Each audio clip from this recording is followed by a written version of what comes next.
Estas son las últimas 12 horas de Jesús antes de morir crucificado. Un tribunal judío conocido como Sanedrín busca a Jesús para enjuiciarlo por blasfemia al declararse el Mesías. Jesús está orando angustiado en el jardín de Getsemaní porque está a punto de ser traicionado. Judas, uno de sus discípulos, lo traiciona revelándole a los líderes judíos su ubicación por 30 monedas de plata. Jesús es tentado por el demonio, quien lo trata de convencer de abandonar su misión y salvarse. Pero Jesús ora: Padre mío, si es posible, pase de mí este sufrimiento, pero que no se haga mi voluntad, sino la tuya. Esto nos revela que es humano y también experimenta miedo, pero aún así muestra su total sumisión a su destino. Esta es una forma de reconocer y aceptar que habrá cosas en la vida que no resultarán como quisiéramos. Y cuando es así y no hay nada que podamos hacer para cambiarlo, habrá que enfrentarlas con coraje y valentía. En eso llega Judas y le da un beso en la mejilla a su líder para que los soldados lo identifiquen y lo arresten. Pero el discípulo Pedro ejerce resistencia y en el acto le corta la oreja a un militar llamado Malco. Jesús sana la oreja de Malco mientras le dice a Pedro que suelte la espada, pues si a espada mata, a espada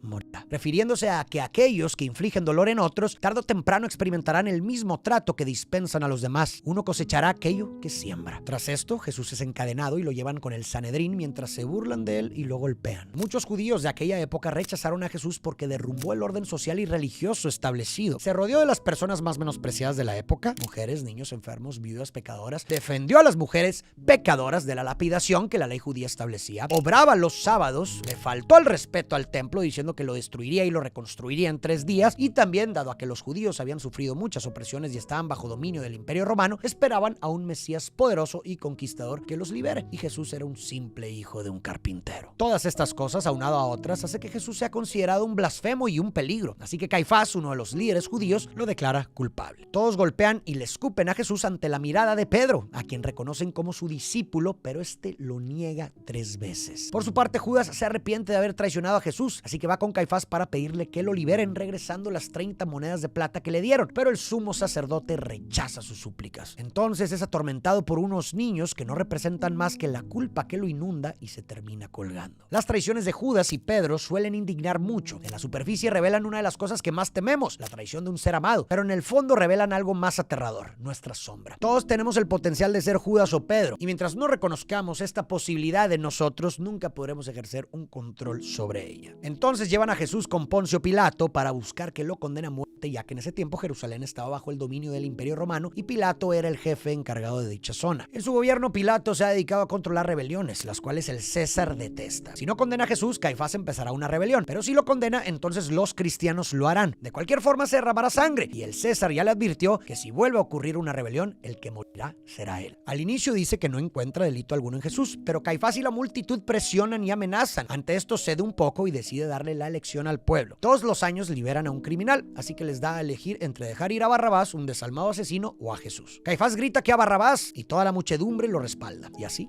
lo liberan. Después Poncio pregunta al pueblo que qué quieren que haga con Jesús, y Caifás grita que lo crucifiquen. Poncio no quiere hacerlo, pero para complacer a todos les dice que lo castigará severamente y después lo liberará. Entonces lo llevan a que lo azoten con unos látigos, y lo hacen de una manera cruel y despiadada ante la mirada desconsolada de su madre María Magdalena y el discípulo Juan, quienes se retiran ante tanta crueldad. De hecho, se menciona que el actor fue flagelado accidentalmente 2 veces en esta escena, provocándole varias lesiones. Otro dato interesante es que el nombre del actor, Jim Caviezel, tiene las iniciales de Jesucristo y tenía 33 años, la misma edad de Jesús cuando protagonizó la cinta. En eso llega Malco, el soldado a quien Jesús le sanó la oreja, y al ver la carnicería se indigna y ordena que se detengan. Los soldados obedecen y sacan a Jesús de su tortura. Se burlan de él y le colocan una corona de espinas y un manto, ya que dice ser un rey. Después lo llevan otra vez con Pilato, quien al verlo se queda atónito. Le pregunta a la gente si están satisfechos, pero Caifás, respaldado por todos, insiste en que lo crucifiquen. Pilato no sabe qué hacer. Le dice a Jesús que tiene el poder de crucificarlo o liberarlo, pero este le responde que no tiene mayor poder más que el que Dios le dio, y por eso el que lo entregó con él tiene mayor pecado. La realidad es que Poncio no tenía control real de la situación. Estaba altamente presionado, aunque no por esto está eximido de alguna responsabilidad de sus actos. Por esto creo que Jesús menciona que quienes lo entregaron tienen un mayor pecado, porque sugiere mayor maldad en un acto deliberado con base en engaños, frío y calculado, como el que sus persecutores cometieron. murieron. En eso se detonan disturbios en la muchedumbre, justo lo que Pilato temía, así que manda a traer una vasija con agua y se lava las manos diciendo que quienes lo quieren crucificar son ellos. Entonces se llevan a Jesús junto a dos ladrones, Dimas y Gestas, y le entregan a cada uno su cruz. Jesús, malherido y sin fuerzas, abraza su pesada cruz y después la carga. Otro dato es que la cruz que utilizaron en la película pesaba 75 kilogramos y los días que tocaba rodar estas escenas, el actor la llegaba a cargar por más de 6 horas. Así inician su recorrido hacia el Gólgota, donde serán crucificados, pero el camino no se da sin aún más sufrimiento. Mientras camina es repudiado por la gente y recibe latigazos de los soldados. María le pide al discípulo Juan que le ayude a acercarse más a Jesús. En eso un soldado empuja a Jesús y cae por primera vez. En el piso lo azotan hasta que finalmente se levanta. María y Juan logran acercarse y cuando lo hacen ven a Jesús caer por segunda vez. Otro dato curioso es que al actor se le dislocó el hombro en esta escena y así tuvo que grabar lo restante. María va de la seguridad y llega para asistir a su hijo, a quien le dice: estoy aquí. Y Jesús le responde: